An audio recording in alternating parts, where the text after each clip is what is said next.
Hello, you wonderful people, and welcome to another episode of Super-Fanta-Fi. This being a show where I talk about TV shows of the supernatural, fantasy, and/or science fictional genre. For today's episode, I'm going to talk about the season finale of Dark Matter. First of all, let's talk about the fact is how completely wrong I was last episode. I was talking about my theories about how this episode would be. The fact is you had Rio killing his stepmom, his brother as the Seers, and it's like, oh man, he has all of the entire Raza crew there, and it's like, oh, he's going to lock them up. He's like, I'm no longer I'm Rio, so he's going to lock the crew up, get the blank drive, and try and mass produce it. I was just like, oh, and then you're going to have to find a way to get out of there and steal it back from him. And it's like, no. None of that happened because he let them go. I was like, oh, like the moment I saw them, a pop up and start talking to that Mickey lady, I was like, wait, what? He let you go? Wait, what? Because like he was so adamant about getting a blank drive, that conversation him and Six had. I was just like, I was so sure you were going to take them prisoner, but I knew he wouldn't hurt them or anything because even though he is Rio, there is still a part of him that is for that will never hurt them because he cares about them. But I still thought he would have locked them up to be like, yo, I'm gonna get that blank drive, but that didn't happen. Because it's even more surprising because later on he brings up the fact that he wants the blank drive because he's having that whole conversation with two about it because it's like, oh yeah, we're here to stop the station from blowing up because we know it starts the war because of what went down in the other alternate reality. It's what started the war of the corporations in the other reality. So we're thinking the same thing in this one, and two's trying to warn four, but four is like, yeah, I kind of came to the same conclusion. So help us stop it. Nah, I don't want to stop it. Why not? Well, because in the long run, it basically helped Zyron in the alternate reality kind of get the upper hand in the war. So to him, it was kind of like, yeah, so I got to let it go through on this one world because it'll also help me out in the other. It'll help us here in this reality. And then once again brings up the conversation of, hey, let me get that blank drive. But like I said, why didn't you just keep them captured? I don't know. Like maybe he wanted to give them benefit of that, but like, oh yeah, distance yourself a little bit and then give them a little time to kind of understand his proposition, and then eventually they'd be like, okay, we see your point of view, Rio. Because I get why he wants a blank drive, like what he plans to use at war, because he wants to win the war. Thousands of people have already died. He wants to prevent millions from dying, and it makes sense. But at the same time, what Two said is true as well, because it's the same thing Six said last episode. It's too much power for one person to hold, especially like an army/military to hold. Just as easily as you can save people, you could just as easily enslave them as well. Because like I said, because the thing is, absolute power corrupts absolutely. Now, yes, Rio may decide to be like, no, I'm not going to use it like that. I'm just going to use it to win the war, and that's it. Yeah, it's going to keep us strong, but I'm not going to try and subjugate other people. But I'm not going to try and enslave other people. Yes, he might have that mentality, at first, but then he could easily get swayed because of all the power. And he's like, you know what? I'm not okay with just ruling over one planet. I want to rule over multiple, kind of get that mentality. Or maybe someone on his council decides like, oh, Rio's not taking the full advantage of using this blank drive like he should, so it's just a situation of like, you could start off with the best of intentions and still end up going down the wrong path, His intentions are honorable, but they could easily be misled eventually down the road. He did point out the fact is that eventually, every other corporation is already working on making one of their own. So it's only a matter of time of who gets there first. So it's like, give me the blank drive, mass produce it, and we can, just make sure I'm the one using it. So, it's just very interesting to me. It's just like that conversation came back up, even though he had them, but let them go. But still, that's just me. I like the fact is Five going undercover on the station as the Mickey lady's assistant, and I'll say like Five looks pretty nice as a blonde. It's a little weird at first because it's like you're so used to seeing her obviously with her natural hair color, which I'm pretty sure. I don't know. I've seen some pictures of the actress. I think she's naturally a brunette. I could be 100% wrong. But obviously you see her with like her greenish hair like the entire series, so it's a little weird to see her as a blonde, but it fits her. She looks good as a blonde. But I like that, and the fact is of when 2, 3, and 6 go aboard, kind of sneak aboard too, and 3's just like, oh, he feels so uncomfortable in this suit. He's just like, why do I have to wear this? I look stupid.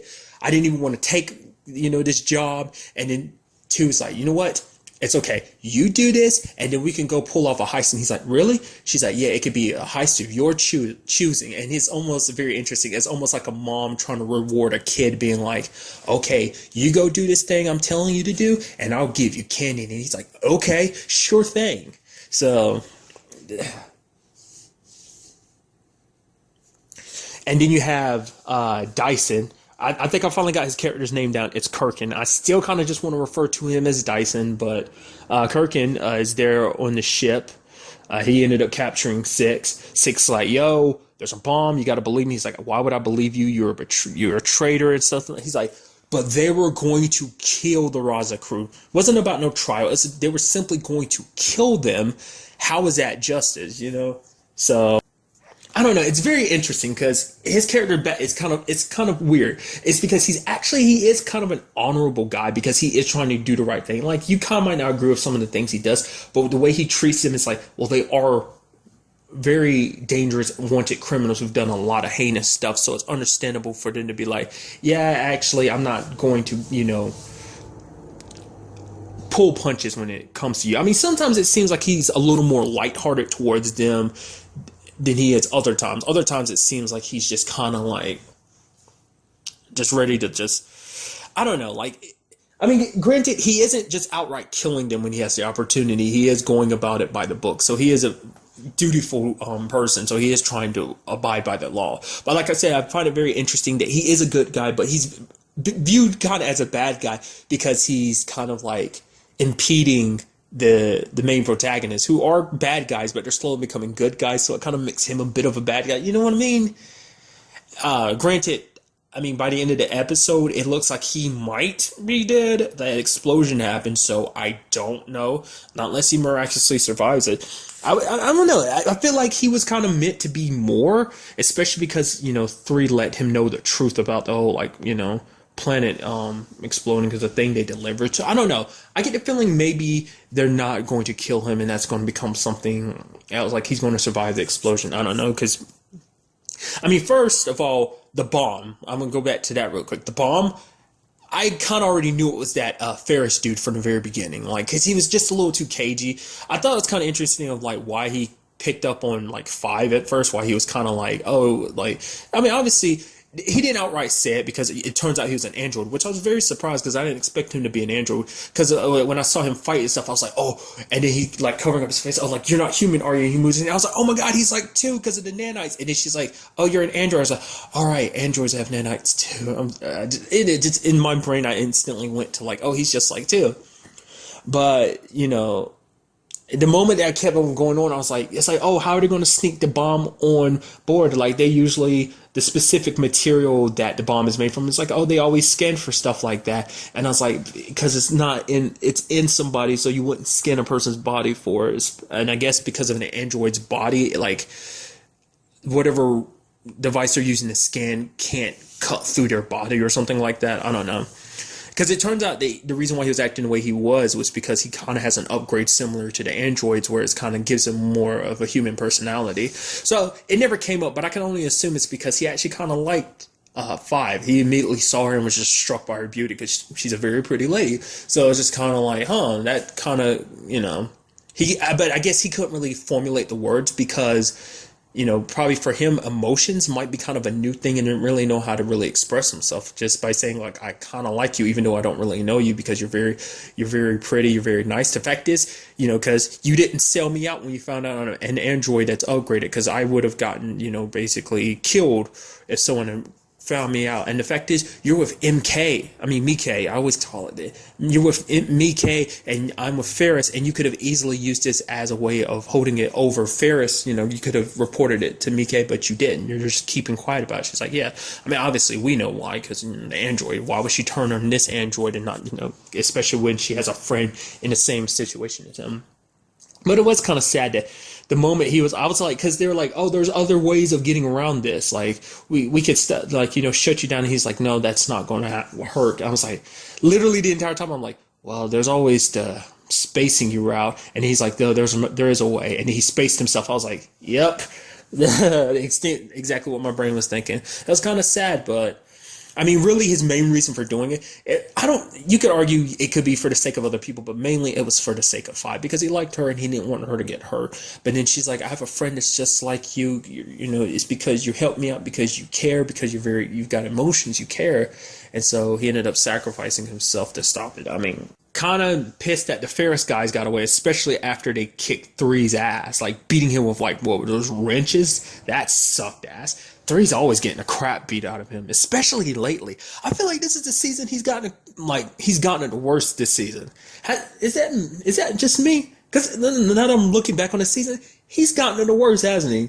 Like the last week's episodes. At first, you know, the episode when Five got kidnapped, he got shot. But there was that time they were all helping out too with her nanites, and they got the crap beat out of them. Granted, those were like obviously those clones or whatever, but still, it's just like, to me, it just seems like out of anybody, he gets the crap beat out of him the most.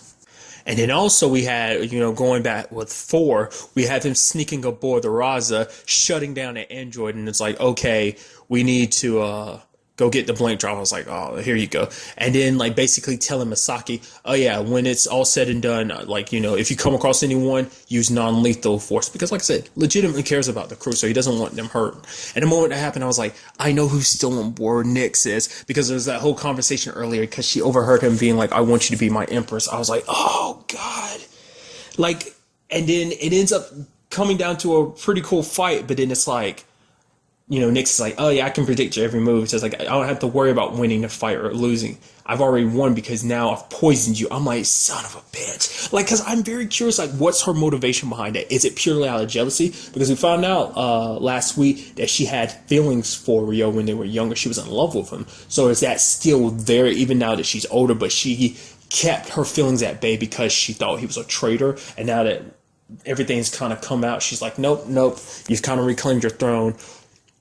Is it that, or could it be the fact is that she just is like, oh, I don't want that non-Zauron to be by your side, you know, like, because it's like the only person that should be by your side is someone who is a Zauron, you know, planet-ist, I guess. It's like, I don't want anyone that's from another planet or another group of, you know, maybe that type of mentality. Or it's just maybe like, oh, Nyx isn't good enough to be by your side. Or maybe it's just because she herself wants the crown of Empress for herself. I don't know. And I did love the fact is that she likes to force face and was like, yep, didn't come across anyone, and they leave. So he doesn't know. I mean, the only person that knows currently by the time the episode ends is the android that's holding her. And it's like, is she dead? I don't know. They leave you with that station's exploding, and they're leaving you with that huge, like, cliffhanger, like, oh, what happens next? Find out next season, which I'm really glad to find out this is being renewed for a 3rd season. Yes, I'm gonna have to wait a while, but still super excited. I mean, I'm very curious to see where they go next season. But back to that really quickly, like, the moment Rio finds out what she did, he's going to kill her. We saw what he did. He killed his mom and he killed his brother. I mean, granted, he had a reasoning for that, because I was actually curious, like, was that you just being thorough just in case they try to betray you or something? It's like, no, the reason why he killed them was because his explanation was to prevent civil war, you know, people taking their side, being like, oh no, we don't want Rio, he's a traitor, he killed it, blah blah blah, on the throne, you know, and that ends up, you know, more people dying. So it was his way of preventing a lot of people from dying. So still kind of rationalizing why he killed Milo. You know, it's just kind of like, which didn't help in Nyx's eyes. She's like, it doesn't matter. Like, you still, you know, yes, I didn't want him with the Seers, and yes, you granted he might have worked with them eventually, but the fact of the matter is that was still my brother. You had no right to talk him into trying, you know, not trying to kill himself for that purpose. And I'm actually surprised, like, I didn't really say much, but the fact of the matter is the Seers are dead. That's kind of interesting. I would have thought they would have been long-standing antagonists. And another thing we didn't get answered, because it popped up to me while I was watching the episode, we still haven't found out who that other person was that snuck back in this reality. Remember when they came over this reality, there was someone who tacked along, and then they immediately FTL'd out of there. So it's like we still don't have an answer to that. I mean, when the episode ended, there was that person standing over 3. I didn't recognize them. So what was that? Do let me know. Was that someone we know and I'm just being stupid? I probably am, but it looked like someone possibly familiar, like I said, or maybe I'm just full of shit. I don't know. And there's another sad thing. It was kind of a storyline element that was kind of dropped. Well, the crew still doesn't know what happened to Devin, right? Like, getting stabbed by those seers. Like, because remember, Nyx left. Because that was like before the episode where they went to the alternate reality. And when they came back, they picked up Nyx. And they're just like, oh yeah, Devin never showed up. So I don't think they ever found out about Devin, which sucks. Especially because 5 liked him too. But, that's that, I guess. I don't know. I'm very curious to see where everything goes down next season. I mean, we've got a station exploding. Literally everyone is aboard. 5 is with that Mike lady. 3, we see, that person above him. 6 got out the jail cell. 2 was knocked down by kind of like one of the walls exploding. So it's just kind of like, I mean, at the very least you have your fingers crossed hoping they get out of there in time. But it's like at the end of it, like what's going to happen? Like, especially the whole thing with 4. Like, to me, I was looking at Nyx as kind of like, I brought this up last episode. It's like, oh yeah, technically Nyx is like 4's replacement. It's like, what's going to happen with that whole situation too? Like, will they go back and steal the blink drive away from him? Like, part of my brain is thinking like, yo, maybe next season, we've already done some like alternate reality stuff. Will we do some time traveling? I mean, technically, when you look at FTL, like, travel, if you want to get super technical about it, I mean, I don't completely understand the science behind it, but I feel like technically FTL kind of is time travel a little bit. But what if you got into some full-on time travel? We've seen alternate dimension / alternate reality, so I don't know. Because I feel like, what if Nyx died or something? Like, I don't think they're going to kill her off, but she is poisoned. Like, maybe Android can help her. I don't know. It'd be an awesome situation to have Devin still on board, being a doctor and all, but I don't know. And we still don't know about that lady. Oh, I forgot her name. I learned it and everything. The lady Eriks was working for, the one that was after 5, because she had that thing that was connected to she basically wanted the blink drive and the drives to the blink drive. So it's like we still haven't seen hide nor hair of her or her people. So I'm I don't know, just very interested to see how this will all play out next season. Really quickly at the end of it, because it was something kind of rushing through my mind. I took time out. I had actually cut out that dead space. I was thinking, what if the person that came back in this world was Jace? Because it's like, well, Jace is dead in this reality, so maybe they want some excuse to keep that particular actor around. So they're like, oh yeah, Jace from the other world is in this world. I don't know. That was just something that was quickly in my brain because I was sitting here thinking about, was there anything else I really want to talk about? I don't think there is. I think that's pretty much it. I just want to throw that last bit of stuff, including it. I don't know. I'm losing my damn mind. I'm not thinking clearly right now. So I might as well stop this right now because I'm just going to keep rambling on and on. But till the next time we meet, be happy, be safe, live life to the fullest, and enjoy it. Good day and goodbye.